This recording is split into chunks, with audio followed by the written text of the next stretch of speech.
So how does one create a truly awesome and effective bearded dragon setup? Hi, this is Abigail Kessler, co-founder of Raising Reptiles. In this video, I'm going to show you how to create an awesome bearded dragon setup. Now, I'm going to keep this video under 3 minutes, which is a monumental challenge for me, as I love talking about why you do certain things, and I'm also a bit of a perfectionist. Hey, challenge accepted. So, without further ado, let's get started. Now today, I'm going to be setting up a used large-wide Enclosure enclosure. These enclosures are 36 inches long, 18 tall, and 18 deep. They are excellent minimum-sized tanks for a single bearded dragon. Inside, I'm using Enclosure's 40-gallon sand mat. We recommend this substrate or using regular slate tile. The one disadvantage that slate tile has is it makes the tanks very heavy. However, both are fantastic. So when I first set up a tank, I like to map out how I want it to look. And this is essentially just a mind map. Whenever you're creating something, you want to make sure that you have the basic elements down pat. So I know where my lighting is going to go, I know which side I'm going to have the heat on, where I'm going to have my water dishes, etc. For this setup, I'm going to have my basking spot over here, all of my food and water dishes this way. Once you have the core elements in place, then you can decorate it however you want.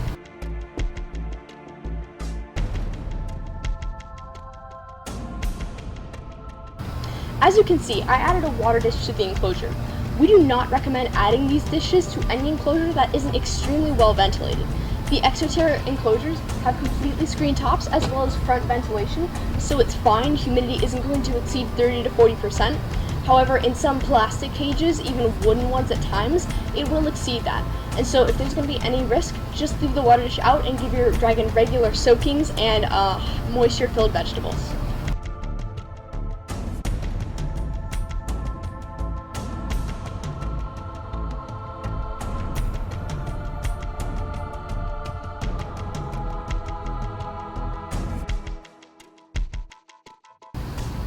So as you can see, this is a fairly simple setup.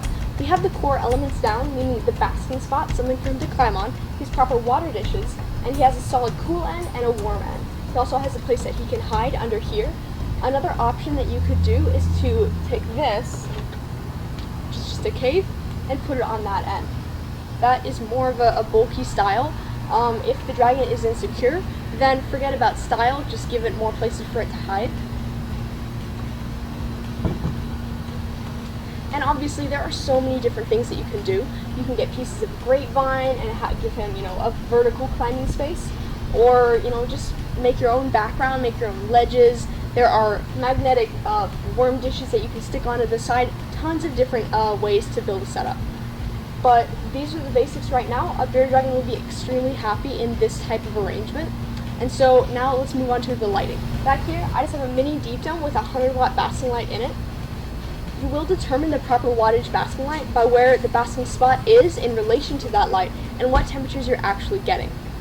Secondly, the UVB light, we highly recommend ZoomEd's T5 high output. Stick a 10.0 bulb in there and you will be good to go. Fluorescent tubes are one of the best forms of lighting on the market. Fantastic for bearded dragons.